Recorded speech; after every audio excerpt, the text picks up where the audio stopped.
The sea was calm that November morning in 1941. But imagine this. Beneath those still waters, death was waiting. HMS Ark Royal cut through the Atlantic like a predator, a warship wrapped in steel and pride. The carrier that refused to die. For 2 years, she had outrun German bombers, dodged torpedoes, and humiliated Hitler's navy. Her name alone made U-boat captains nervous. They called her the Ghost. Every time Berlin announced her destruction, she returned stronger, louder, deadlier. But the truth is, Ark Royal wasn't invincible. She was experimental, risky, a miracle built on calculations no one could fully trust. Inside her steel body lived an engineering secret, one that would later decide her fate. To understand her story, we need to go back. Back to 1934. Europe was burning with ambition. Hitler had risen in Germany. Mussolini was parading his fleet through the Mediterranean. Japan's aircraft carriers were growing in number and power. Britain, once the ruler of the seas, was falling behind. Its navy was still thinking in battleships, massive guns, thick armor, slow-moving power. But the next war would be different. Air power was the future, and Britain needed a weapon to match it. That's when someone at the Admiralty whispered an idea that sounded insane. Build a ship that could launch bombers from the middle of the ocean, not a converted cruiser. A real carrier, built from scratch. Faster, stronger, smarter. The project was rushed into motion. The country didn't have the luxury of time. War was coming. Every day lost meant a step closer to German dominance. In 1935, at Camel Laird shipyard in Birkenhead, the first steel plates of a new monster were laid. Workers called it Job 101. It didn't look like much at first, a skeleton of steel ribs and scaffolding. But as the months passed, something terrifying began to rise from the Mersey River. Imagine this, a floating city made of 22,000 tons of metal, stretching over 800 feet long, crowned with a runway longer than 2 football fields. Inside her, 80 compartments of machinery, ammunition, and living quarters connected by miles of pipes and cables. Her engines could push her through the ocean at 30 knots, unheard of for a ship her size. She could carry 60 aircraft and still move like a destroyer. That speed, that power, it changed everything. But here's the thing. The Ark Royal wasn't just built for war. She was built for survival. Her designers created a new kind of hull, layered, compartmentalized, almost alive. If one section flooded, the next could still breathe. The ship could take a torpedo and keep fighting. At least that was the theory. No one knew if it would actually work. There was no simulation, no computer, just pencils, rulers, and faith in British engineering. In 1938, she finally touched water for the first time. Thousands gathered to watch her launch. The newspapers called her a triumph of modern warship design. The Admiralty called her hope. By 1939, as war clouds gathered over Europe, Ark Royal was ready. She joined the fleet just days before Germany invaded Poland. When Britain declared war, she sailed out not as a symbol, but as a weapon. From the first mission, she made history. Her aircraft hunted German raiders in the Atlantic. They struck at U-boats, crippled enemy supply lines, and later helped corner the most feared ship of all, the Bismarck. That victory made headlines across the world. But behind those victories, there was tension, fear. Every man on board knew they were part of something untested. Every time the ship trembled from a near miss, they wondered, would the next hit be the one that proved the engineers wrong? German intelligence kept reporting her as sunk. Each time, they were wrong. Hitler called her the ship that mocks me. His words became prophecy. But the truth is, nothing built by human hands is invincible. Beneath her steel decks lay a flaw, small, invisible. Wait, one day it would find her. In November 1941 it did. A single torpedo, fired by a German U-boat, struck the mighty Ark Royal. That's when the legend met reality. Before we get to that day, we have to understand how Britain built this monster and why it became the most dangerous engineering gamble of the Second World War. Imagine this. It's 1934. Europe is a ticking bomb. Hitler is rising in Germany, and his plans for rearmament are no longer whispers. They're thunder. Italy's Mussolini is parading his new battleships across the Mediterranean. Japan is flexing its naval power across the Pacific. And Britain, the once unstoppable ruler of the waves, is suddenly looking old. The Admiralty can feel it.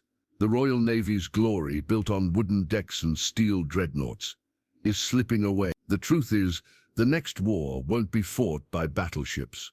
It'll be decided by the skies. In secret meetings across London, the conversation begins to change. If aircraft can sink ships, one officer mutters, then we must take the skies to sea. The Admiralty agrees. Britain needs a new kind of weapon, a ship that can fly its own air force. A carrier that isn't just a floating runway, but a fortress. Fast, armored, lethal. But there's a problem. Britain doesn't have the time. By 1934, German rearmament is accelerating. Intelligence reports talk of new cruisers and submarines under construction. The clock is ticking. Every month lost means the balance of power shifts toward Berlin. The solution? Build something no one has ever built before. A warship that can launch and recover aircraft faster than anything at sea. A ship that could operate deep in enemy waters, outrun destroyers, and shrug off torpedoes. A ship that could make Hitler think twice. The Admiralty gives the order. Plans are drawn. Sketches fill tables at the camel-layered shipyard in Birkenhead. The project gets a simple code name, Job 101. But inside those walls, engineers are attempting the impossible. Imagine being one of them. You're told to create a vessel that can carry 60 aircraft, reach 30 knots, and survive direct hits from bombs or torpedoes, all without growing too heavy to move. No computers, no software, just pencils, slide rules, and sleepless nights. By early 1935, construction begins. Steel ribs rise from the docks like the bones of a sleeping giant. Riveters hammer day and night. Sparks light up the Mersey skyline. It's more than just engineering now, it's a race against fate. Every piece of steel matters, every plate, every weld, every rivet carries the weight of Britain's survival. The shipyard crews know it, the Admiralty knows it. And so, quietly, does Winston Churchill, then First Lord of the Admiralty, watching as his navy transforms before his eyes. The truth is, Britain was gambling everything. This wasn't just another ship. This was a statement to the world. We are not finished. By 1937, the Ark Royal begins to take shape. Her skeleton is complete. 800 feet of reinforced steel, topped by a flight deck designed to withstand bomb blasts. Deep inside, an engineering labyrinth, dozens of watertight compartments meant to trap flooding before it spreads. Her hangars stretch the length of the ship, designed to store a mix of swordfish torpedo bombers, skua dive bombers, and ferry fulmars, all built to attack fast and return faster. Imagine the scale: 1,500 men working across multiple decks, sleeping, eating, training, and maintaining hundreds of systems at once. Beneath their feet, engines capable of pushing 102,000 horsepower. Above them, a flight deck so long it could launch 2 aircraft within seconds. But here's the thing, the Ark Royal wasn't perfect. Even as she took shape, her engineers were discovering problems no one expected. Her armor, though brilliant, made her heavy. Her inner compartments were complex, difficult to repair under battle conditions. Her design pushed physics to its limits. Yet the Admiralty didn't care. There was no time to slow down. War was inevitable. In 1938, she was launched into the Mersey. Thousands lined the docks to watch as she touched the water for the first time. A shipyard foreman whispered, "She'll change everything." He was right. By 1939, sea trials proved what many had doubted. The Ark Royal could do it. She could fly, fight, and run circles around anything on the water. The Admiralty sent word across the fleet. The age of the carrier had arrived. When Hitler invaded Poland that September, Britain declared war, and the Ark Royal sailed out, not as an experiment, but as a weapon. The world's most advanced aircraft carrier, born in secrecy, built in panic, and sent into a storm. The truth is, she wasn't ready. No one was. But history doesn't wait for readiness. It demands courage. And as the Ark Royal left British waters for her first mission, no one aboard could imagine what fate was waiting in the years ahead, nor the legacy she'd carve into the ocean's memory. Imagine standing on her deck in 1939, wind ripping across the open sea, engines roaring beneath your feet, around you, a floating city of steel and thunder, HMS Ark Royal, the pride of Britain. She didn't just look powerful, she felt alive. From bow to stern, the ship was an engineering marvel, decades ahead of its time. Every inch of her was designed for one purpose: dominate the skies above the sea. Her designers had taken lessons from every failed experiment before her. They'd studied the mistakes of earlier carriers like HMS Courageous and HMS Furious, ships that struggled to balance speed, weight, and stability.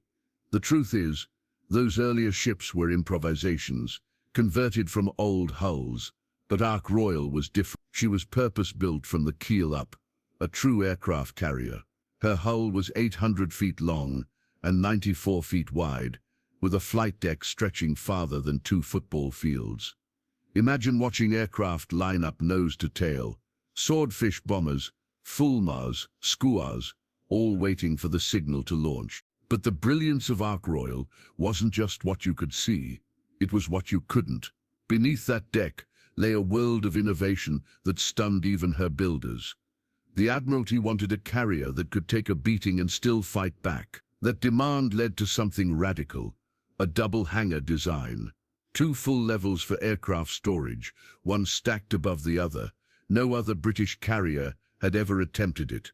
It allowed her to carry up to 60 planes, ready to launch in waves. Imagine that during wartime, waves of aircraft rising from her deck, one after another, turning the horizon into a storm of wings. But here's the thing, more aircraft meant more weight. To balance it, engineers developed a new steel alloy to keep her both strong and light. Every ton mattered. Every inch had to serve a purpose. Her elevators, the lifts that carried planes between hangars and flight deck, were massive steel platforms powered by hydraulic systems. Each could raise a 5-ton bomber in seconds.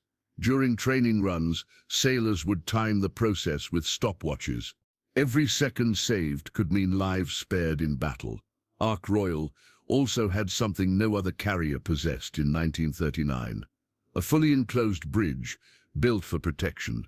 The command center sat inside an armored island, rising from the deck, with reinforced glass and steel shutters. It looked more like the control tower of a fortress than a ship. Down below, the heart of the Ark Royal pulsed with 102,000 horsepower, driven by Parsons turbines. That power gave her a speed of over 31 knots, fast enough to outrun most cruisers, and all but the quickest destroyers. For a ship that size, it was almost unnatural. And yet, despite her strength, she was beautiful. Her long, flat deck gleamed like burnished iron under sunlight. Her dark hull cut the waves with perfect symmetry. Reporters who saw her at anchor in Gibraltar called her the sea's cathedral. But the truth is, beauty in war often hides fear. Inside those walls of steel, thousands of men worked and slept. Mechanics, gunners, signalers, cooks, pilots. They lived inches away from aviation fuel, bombs and torpedoes. A single spark could turn their home into a firestorm. Every day brought drills, fire drills, flooding drills, crash drills. Sailors learned how to seal bulkheads in seconds, how to navigate smoke-filled corridors, how to launch planes in the middle of chaos. They had to, because if war came, hesitation meant death. And war did come. When Germany invaded Poland in September 1939, Ark Royal was thrust into action almost overnight. She sailed out to hunt German surface raiders across the North Atlantic. Her design, tested in theory, was about to face the unforgiving reality of combat. Imagine being a young pilot on her deck, staring at grey skies and endless sea, hearing the commander's voice echo through the loudspeakers, "Prepare for launch." Engines scream, deck crews scatter. One by one, the aircraft catapult into the wind, its chaos choreographed to perfection. Ark Royal had become more than just steel. She was rhythm, precision, heartbeat. Her first missions proved her worth. Her aircraft spotted enemy ships hundreds of miles away. Her range, her speed, her resilience, they all worked exactly as planned. British engineers had done the impossible. They'd created a floating fortress that could strike faster than the enemy could react. But deep inside the Admiralty, a quiet concern was growing. Her layered armor, designed to trap flooding, was untested under real attack. Her torpedo defense system, so proudly announced, existed mostly on paper and theory. The truth is, Ark Royal was both triumph and risk. A masterpiece of innovation built in panic, under pressure against the clock. And as her legend began to grow, so did her enemy's obsession with destroying her. Because in the eyes of Hitler's navy, Ark Royal wasn't just a ship. She was humiliation floating on the sea. Imagine this, a fortress made of steel, but not for standing still, one that moves, breathes, and bleeds when struck. Beneath Ark Royal's armored skin lay something extraordinary, a shield the world had never seen before. From the outside, she looked like any other warship, grey, towering, unstoppable. But deep inside her hull, hidden from sight, was a maze, an intricate web of compartments, pipes, and bulkheads, designed to keep her alive even when death struck from below. The Royal Navy called it compartmentalization. To the untrained eye, it looked like madness. Hundreds of rooms stacked and sealed like puzzle pieces, each one capable of closing itself off in an instant. The idea was simple. If a torpedo hit, the flooding would be trapped. The ship would limp, but she would live. The truth is, no one had ever tried this system at such scale before. It was a bold gamble, born from fear and foresight. After the catastrophic losses of World War I, when single torpedo hits sank giants like HMS Courageous, the Admiralty swore never again. Ark Royal would not go down so easily. Her hull was designed with 5 longitudinal bulkheads, walls running the length of the ship, dividing her into watertight sections. Between those walls, the engineers built void spaces, empty compartments meant to absorb the shock of explosions. Imagine a torpedo slamming into a side. Instead of tearing through steel and flooding the decks, the blast would be swallowed by these air-filled barriers. It was a masterpiece of naval engineering in theory. But here's the thing, theory doesn't fight wars, the ocean does, and the ocean doesn't care how perfect your blueprints look. In 1940, when Ark Royal began full combat operations, her crew quickly learned that survival wasn't just about steel, it was about speed, training, instinct. Every man aboard had to know his role the second an alarm rang out. The difference between sealing a bulkhead in 5 seconds or 10 could mean life or death for 1,000 souls. Imagine being deep below deck when the sirens start wailing. The floor shakes, lights flicker, you don't know if it's a drill or the real thing. The corridors fill with shouts, close the hatches, seal the valves, boots hammer against steel ladders. You slam a door, spin the wheel, and pray you're not trapping someone on the other side. That was life aboard the Ark Royal, discipline shaped by fear, but her defenses didn't stop with bulkheads. She carried layers of protection invisible even to her own crew. The hull plating around the engine rooms was reinforced with manganese steel flexible enough to bend without shattering. Beneath her flight deck, extra armor protected aviation fuel lines and bomb stores, the most dangerous parts of the ship.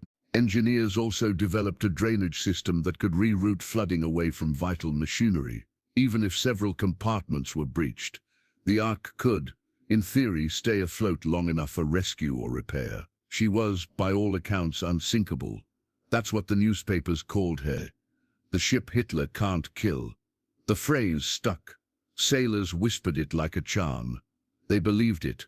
But the truth is, no ship is unsinkable. The Titanic had proven that years before, and while Ark Royal's design was brilliant, it carried one fatal flaw, a hidden vulnerability in her fuel lines and electrical systems. a flaw that no one noticed until it was too late.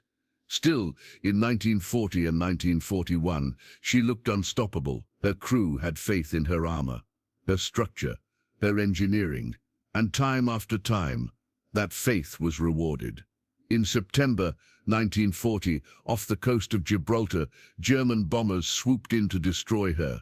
Dozens of Stukas dove through clouds, their sirens screaming. Explosions rocked the water around her. Yet every bomb missed or glanced off harmlessly. The Ark barely flinched. Imagine the cheers on her deck as the smoke cleared. Sailors grinning, drenched in sweat, shouting, "She's untouchable." The British press printed it the next day. The Ark Royal laughs at Hitler's Air Force. But what no one realized, not the engineers, not the Admiralty, not even the men who sailed her, was that her greatest strength could also become her undoing. Those sealed compartments, that brilliant maze of bulkheads, could save her from sinking or trap her crew if the flooding reached the wrong place. A single hit in the wrong section could disable pumps, cut power, and turn that floating fortress into a coffin. Still, no one wanted to think about that. Not yet. For now, Ark Royal was Britain's untouchable weapon, the shield of the Atlantic. The enemy had tried and failed to break her. She'd survived storms, bombs, and torpedoes.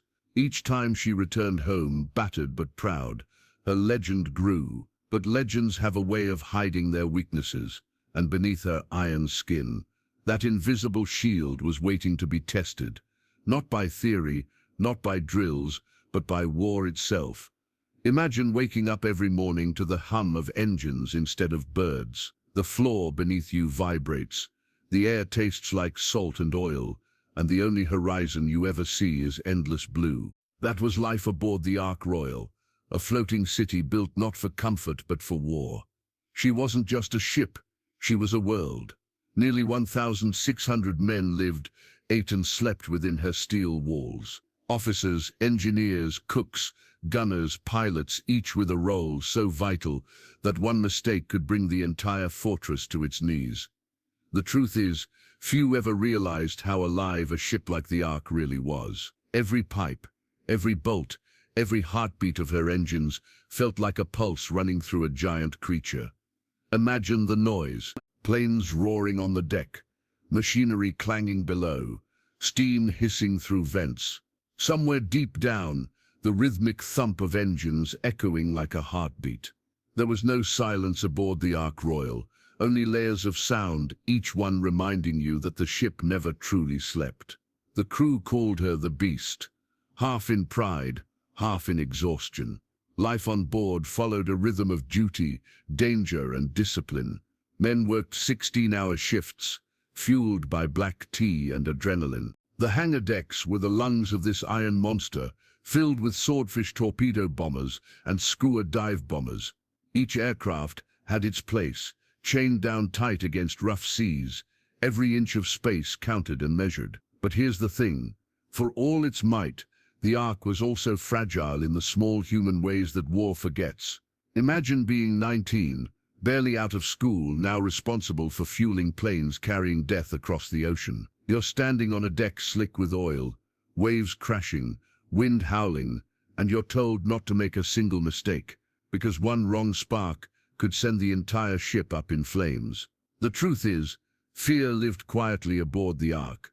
It hid behind jokes, songs, letters home. Men laughed loud and cursed louder to drown out the thoughts they didn't dare voice, that every time they launched into battle, they might not return. But camaraderie was their armor. Friendships forged in the heat of battle and the cold of the sea. In the mess hall, meals were quick, loud, and full of banter. Tea sloshed in tin mugs. Bread was hard. Meat came from tins. Yet for a few minutes each day, that space felt almost human, almost home. At night, the decks glowed under dim red lights, casting long shadows down narrow corridors. The scent of salt, fuel, and sweat mixed into something unmistakable, the smell of war. Men lay in hammocks, strung above torpedoes, dreaming of quiet lands and open skies. Some wrote letters they'd never send. Others stared at the metal above their heads. listening to the ocean whisper against the hull. The Ark Royal's crew was a mix of veterans and boys.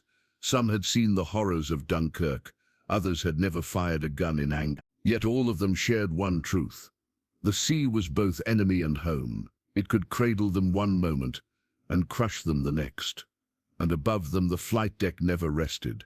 Pilots drenched in sweat and oil, prepared for missions at dawn. Imagine standing there, wind tearing at your uniform, engines screaming, the deck pitching under your feet, as you wait for the signal to launch.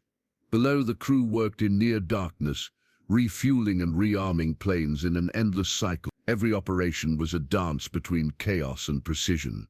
But even in chaos, moments of beauty broke through. When the sun set over the Atlantic, painting the sea in gold, even hardened sailors paused to watch. For a few seconds the war felt far away. Still, peace never lasted long. Alarms could sound at any moment, the shrill cry of action stations echoing through metal corridors. In an instant, the city at sea transformed. Every man sprinted to his post. Doors slammed shut. Engines roared high. The Ark became a living weapon once more. Here's the thing. The crew didn't just fight for survival. They fought for each other. When the bombs fell and the waves rose, it wasn't the armor or the engineering that kept the ship alive. It was the people, the laughter, the grit, the refusal to give in. The Ark Royal was built of steel, yes. But what truly made her invincible was something stronger, the human spirit that refused to sink. And soon, that spirit would be tested like never before. Because just beyond the horizon, enemy submarines were watching, waiting. Imagine standing on a steel deck as dawn breaks over the Atlantic. The wind howls, the sea sprays your face, and somewhere above, engines begin to scream to life. The sky isn't peaceful anymore. It's a battlefield waiting to ignite. This was Ark Royal's true power. Not her guns, not her armor, but the wings she carried, and the men who flew them. The truth is, Ark Royal wasn't just a ship, she was a moving airfield, years ahead of her time. In 1939, when she first set sail, the world had never seen anything like her. She could launch aircraft while still cutting through heavy seas. She could strike enemies hundreds of miles away before they even saw her coming. Imagine the scene. Swordfish biplanes lined up like predators at dawn, wings folded neatly, waiting for orders. Their crews check engines, tighten straps, whisper quick prayers. Below deck, mechanics race against time, loading torpedoes and bombs. The air smells like fuel and tension. When the signal flares, everything explodes into motion. Chains clatter, engines roar. The first plane races forward, wheels rattling against the deck, and then it's gone, into the grey mist. Another follows, then another. The rhythm builds until the sky is filled with the thunder of wings. The pilots of Ark Royal were legends before they even knew it. They flew ancient-looking swordfish planes, slow, clumsy, made of fabric and wood. The Germans mocked them, called them string bags. But here's the thing, those string bags could kill. In 1940 they proved it. Off the coast of Norway during the hunt for the German battleship Scharnhorst. Ark Royal's swordfish launched wave after wave of attacks through freezing wind and enemy fire. They flew so low their wheels nearly kissed the waves. Many didn't come back, but those who did carried the pride of a nation on their shoulders. The truth is, it wasn't just skill, it was courage bordering on madness. Imagine flying into flak bursts so close you could feel the heat on your face. You knew one hit could tear your plane apart, but you went anyway, because failure wasn't an option. And then came 1941, the year that would make Ark Royal a legend. In May, news spread that Germany's most feared warship, the Bismarck, had broken into the Atlantic. She was a floating fortress, unstoppable, deadly. Britain threw everything at her, cruisers, destroyers, even the mighty Hood. But Hood didn't survive. One shell, one explosion, and over 1,400 men vanished beneath the waves. The nation was in shock. The Royal Navy needed a miracle, and that miracle came from the sky, from Ark Royal. On May 26, 1941, her swordfish squadrons took off into a storm. Wind howled, rain slashed. Visibility was near zero.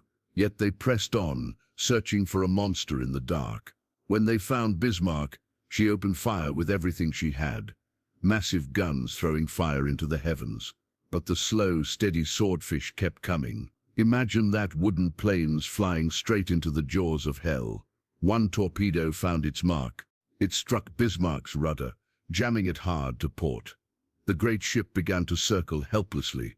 She couldn't steer, couldn't run. The hunters had become the hunted. That night, Britain celebrated. The next morning, Bismarck was gone, sunk beneath the waves. And it was the Ark Royal's airmen who made it possible. For a moment, it seemed she could do no wrong. The ship that Hitler couldn't kill had just helped destroy his greatest weapon. Newspapers called her the Avenger of the Hood. Her name echoed through every port, every home, every heart. But here's the thing. Victory has a cruel way of breeding complacency. The crew felt untouchable, the ship unstoppable. No one knew that beneath that triumph, a shadow was forming. Because even the greatest legends are only one mistake away from tragedy. And deep below the waves, unseen and patient, a German U-boat was waiting for its chance. Imagine the sea at night, black, endless, silent, the kind of silence that doesn't comfort you, it watches you. It was November 13th, 1941, and Ark Royal was returning home from another mission in the Mediterranean. Her decks were calm, her engines steady. The war, for a moment, felt far away. But the truth is, danger never sleeps at sea. Somewhere beneath those dark waves, a predator was waiting. The German submarine U-81, commanded by Friedrich Guggenberger, had been stalking British convoys for days. And when his periscope caught the faint shadow of a carrier on the horizon, he knew exactly who it was. Ark Royal, the pride of the Royal Navy. The ship Hitler couldn't kill. Imagine this. On the bridge, the officers see nothing but rolling waves. The radar shows nothing.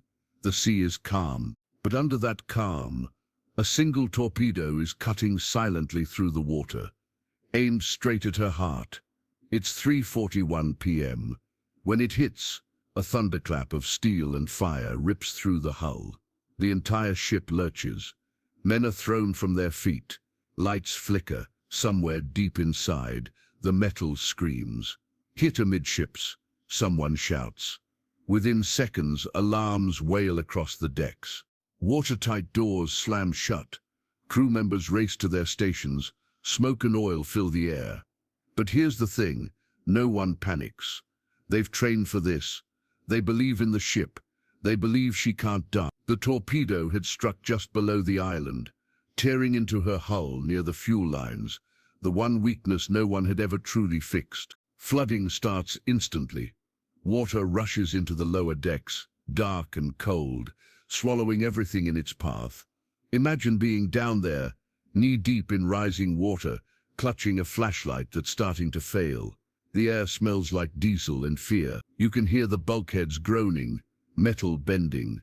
Men shout through the dark, sealing doors, dragging wounded friends toward the ladders. Every second feels stolen. Up on deck, the captain, Loben Mond, orders the engines stop. The Ark begins to list, slowly tilting to one side. Planes slide on the deck, ropes snap, fuel spills. The sea is claiming her, inch by inch. The truth is, the hit shouldn't have been fatal. One torpedo, one breach. A ship like Ark Royal was built to survive that, but fate doesn't follow blueprints. The impact had flooded critical compartments, knocking out the power systems that controlled the pumps. The brilliant unsinkable design that once made her a marvel now trapped her crew in the dark. Still they fought. For 14 hours the men of Ark Royal battled the sea. Pumps screamed, buckets passed hand to hand. Damage control crews worked in waist-deep water, refusing to give up. Even as the list grew worse, they believed she could be saved. Imagine that 14 hours of hope against a rising tide. But the sea is patient. The sea always wins. At dawn, rescue ships surrounded her, shining spotlights through the mist. One by one, the crew was ordered to abandon ship. They lined the decks, silent, watching the water climb higher. Some refused to leave. Others kissed the steel walls they'd called home. By 10 a.m. on November 14, 1941, the list had grown too steep. The Ark Royal rolled onto her side, her great hull groaning one last time before slipping beneath the waves. The ship that Hitler couldn't kill was gone. Yet somehow, miraculously, only one life was lost, leading Airman Mitchell. Everyone else, over 1,600 souls, survived. It was as if the ship had given her life to save her crew. As the men floated in the lifeboats, watching their home disappear beneath the sea, the silence was unbearable. Some wept, some saluted, others just stared, unable to believe it was over. The truth is, the Ark Royal didn't just sink. She broke hearts. But legends don't vanish that easily, because even as her hull disappeared into the deep, her story was only beginning, a story of mystery, courage, and unanswered questions that would echo through generations. The truth is, great ships rarely die from one strike. They die from a chain of mistakes. An Ark Royal was no exception. Imagine this: a warship built to survive anything, torn apart by a single torpedo. How could that happen? How could the pride of the Royal Navy fall so fast? The answer lies not in the sea, but in the small, invisible flaws hidden within her design and the fatal choices made in the hours after she was hit. For years, the Royal Navy had believed Ark Royal was invincible. Her engineering was revolutionary, compartmentalized, reinforced, fail-safe. But what no one realized was that the very systems meant to save her were also her greatest weakness. When the torpedo struck on November 13, 1941, it didn't hit her engines, it didn't hit her magazines, it hit something far more fragile, the main fuel lines running along the starboard side. The explosion ruptured them instantly. Imagine the sound: metal tearing, pipes bursting, hundreds of gallons of fuel spilling through the lower decks. Within seconds, the ship was bleeding oil into the sea. The flooding that followed wasn't just water. It was fuel, thick, heavy, and impossible to control. And here's the thing, that's where the engineering brilliance turned into a trap. The Ark's watertight bulkheads were designed to seal off compartments, preventing flooding from spreading. But when the fuel lines were destroyed, they ran through those very compartments. So when one section flooded, it pulled the others down with it, one by one. Like a domino chain of disaster, sealed doors couldn't stop what was already inside the walls. Down in the control rooms, officers tried everything.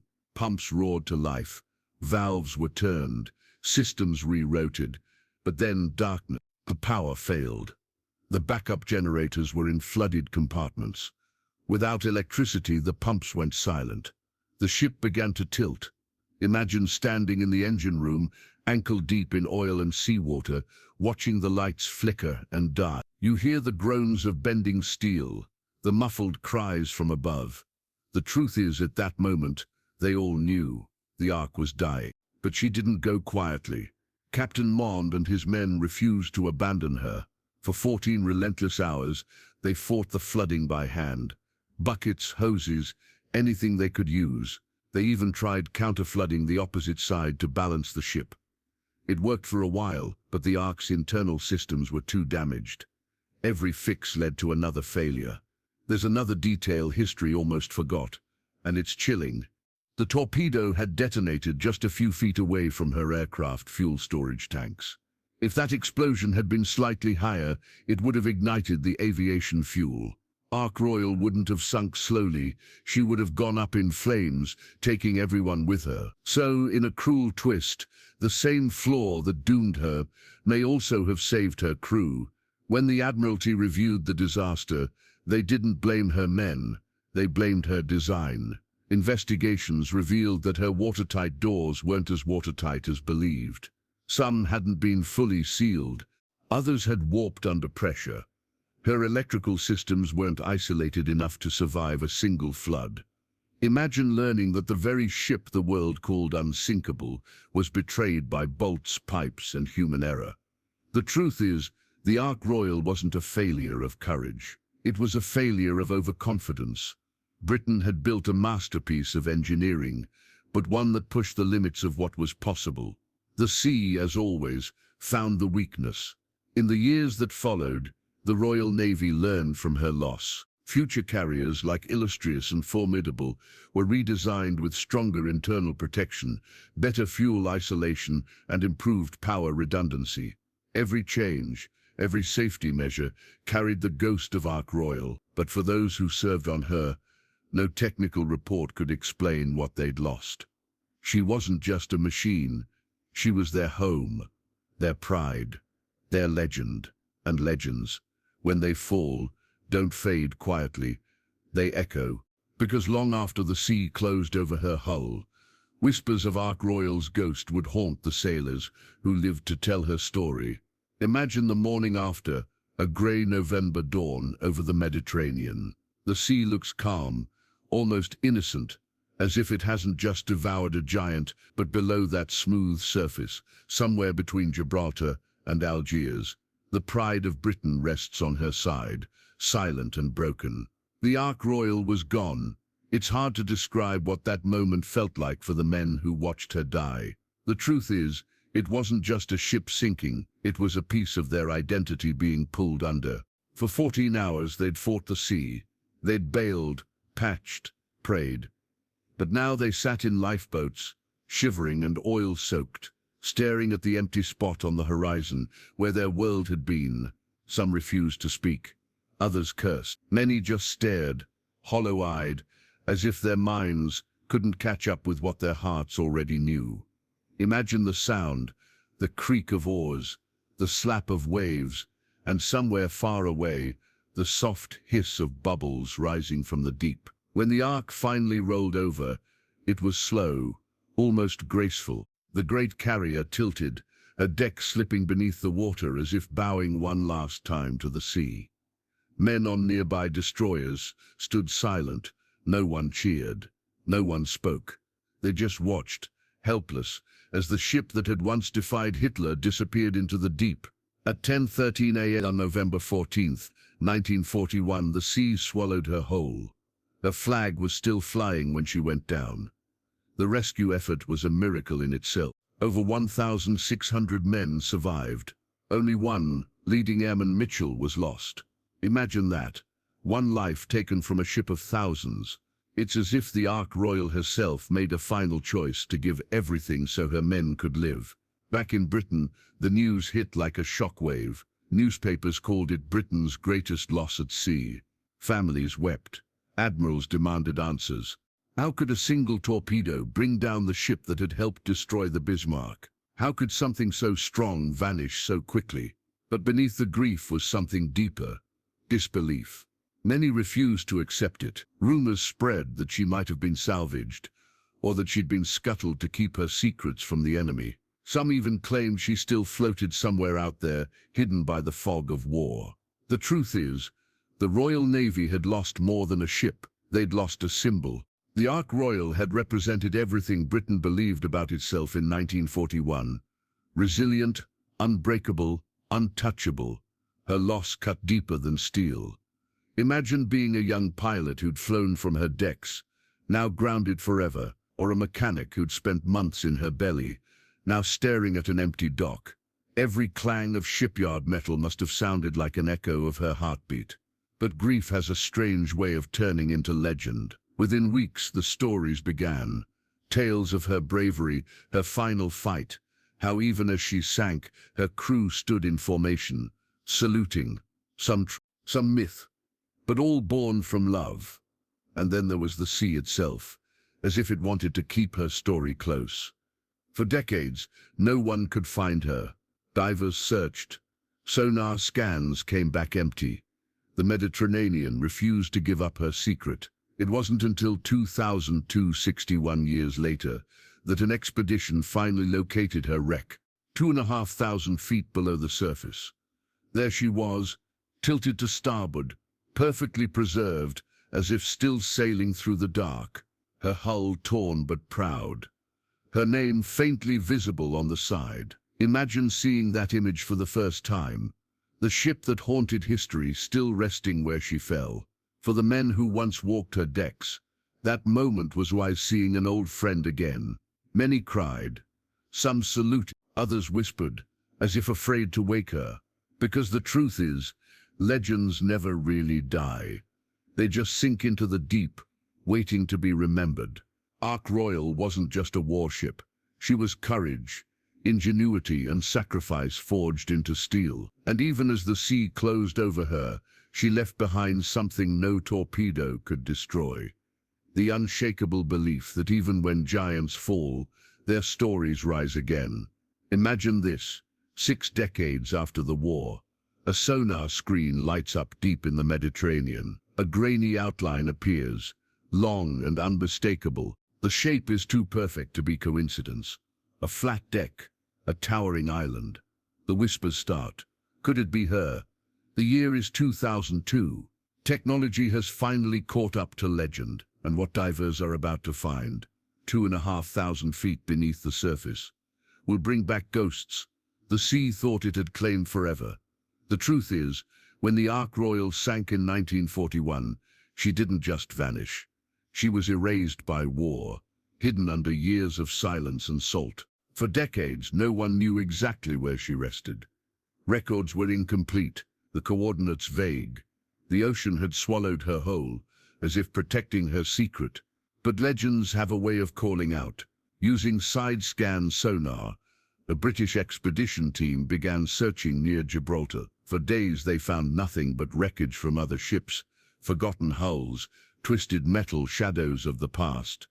Then, one morning, there it was, a massive structure lying on its side, perfectly intact except for a single devastating wound near the center. When the first underwater cameras descended, they revealed something hauntingly beautiful. Ark Royal, silent, majestic, resting in the dark like a sleeping giant, her flight deck tilted. Her aircraft lift still visible, the great hull marked but not destroyed. Time had touched her gently. Imagine the divers staring at their monitors in stunned silence, the name Ark Royal still faintly etched into her side. It felt less like a discovery and more like a reunion. The images that came back were breathtaking. Hangar doors still open, stairways leading into black corridors, scattered remnants of life frozen in place. A kettle, a boot, a fragment of a plane wing. Ordinary things, made sacred by time. The sea had become her tomb, but also her guardian. Unlike many wartime wrecks, the Ark hadn't been stripped or disturbed. The currents had kept her safe, wrapped in a shroud of sand and darkness. Even her anchor chain lay coiled neatly, as if waiting for orders. And here's the thing. The more the team explored, the more they realized something strange. She didn't look destroyed. She looked peaceful. The wound that sank her was visible, a jagged tear near the starboard hull, but the rest of her structure stood strong, as if defying time itself. Imagine that. The ship that once symbolized Britain's resilience, still standing proud, even in death. When the footage reached Britain, it sparked something powerful. Veterans who had served aboard her watched the images with trembling hands. Some hadn't spoken about her in 60 years. Now, they saw their old home again, perfectly preserved beneath miles of ocean. One former sailor said quietly, "It's as if she never left us." The truth is, the rediscovery of Ark Royal wasn't just about history. It was about closure, for the men who'd fought to keep her alive, for the families who'd waited in silence, for a nation that had once believed in her invincibility. As divers mapped the wreck, they realized she was more than a ruin. She was a time capsule, a frozen snapshot of November 1941. Everything exactly as it had been when she slipped beneath the waves.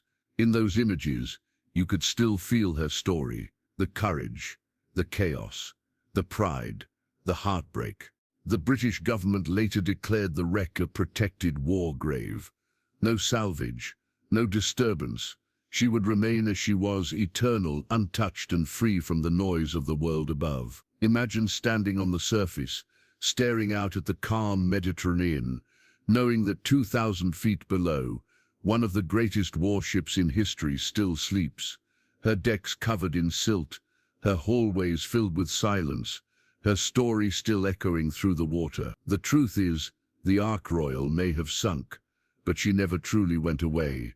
Her name still adorns new ships, her spirit lives in every modern carrier the Royal Navy launches, and her legend continues to remind the world that even the strongest fall, but what defines them is how they're remembered. Because in the end, the sea didn't bury the Ark Royal, it enshrined her. Imagine this, years after the guns fell silent. Engineers and naval historians began studying the Ark Royal's blueprints once more. Not to rebuild her, but to understand her, because buried within her design were lessons that would shape every aircraft carrier that came after her. The truth is, the Ark Royal wasn't just a ship. She was a turning point, a floating laboratory where Britain learned, through fire and tragedy, how to build the future of naval warfare. When she went down in 1941, she carried with her decades of experience and 1,000 unanswered questions. Why had she survived so long under constant threat? Why had one single torpedo been enough to end her reign? And what did her success and her death teach the world about the art of building carriers? Imagine a team of post-war engineers unrolling her blueprints in a quiet naval office. Pencil marks faded, corners torn, grease stains from the men who once worked on her. They start tracing lines, measuring angles, whispering theories, and then it hits them. Ark Royal's greatest strength had also been her weakness.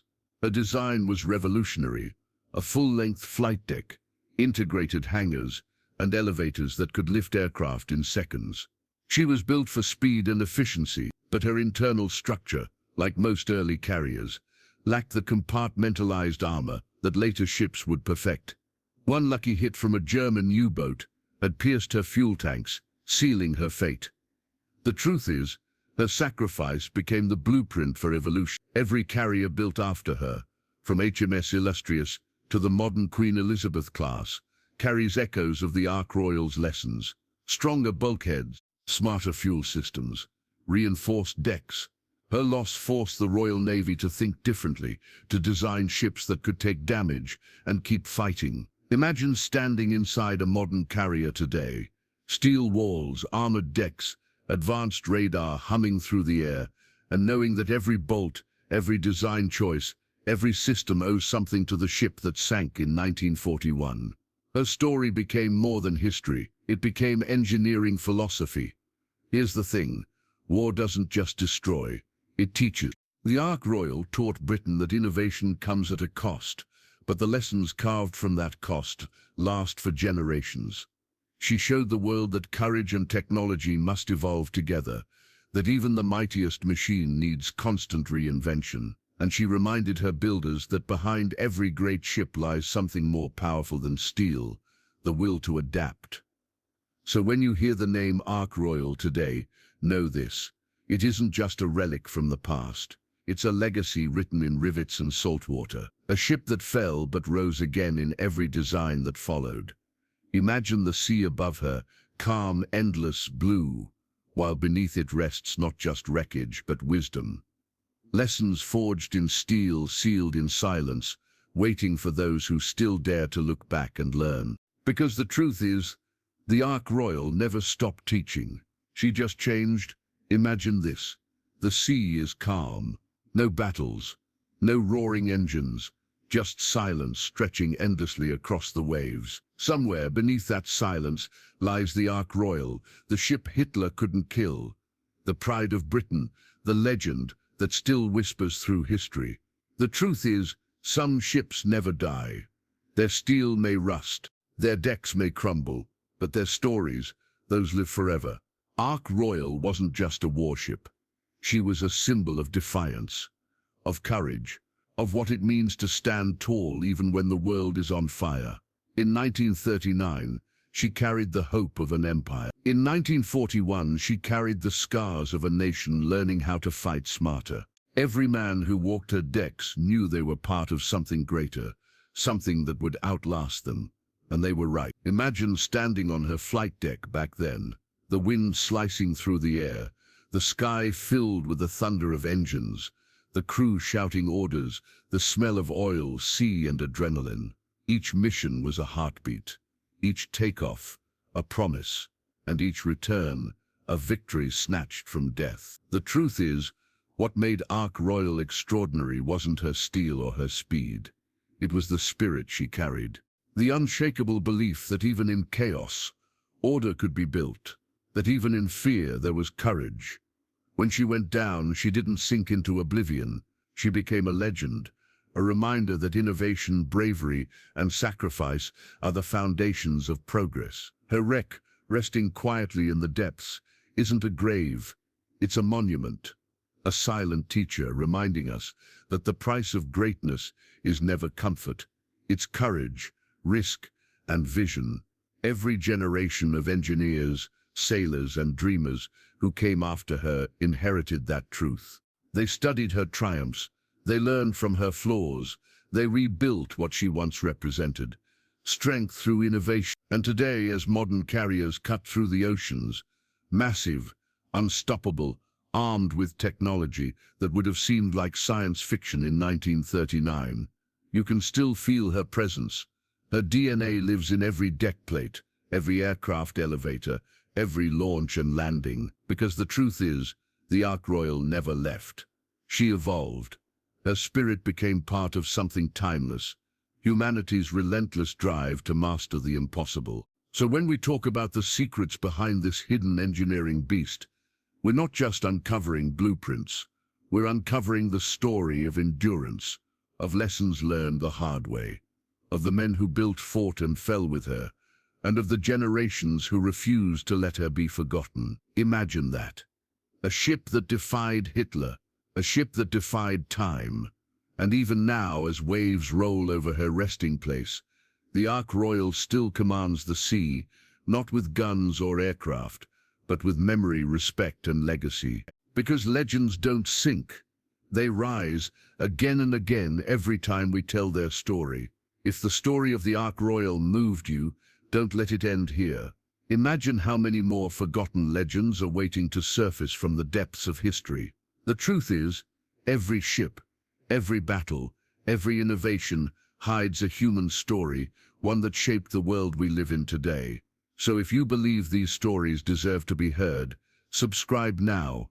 Join the crew that keeps history alive. Because the sea still holds its secrets, and together we'll uncover them all.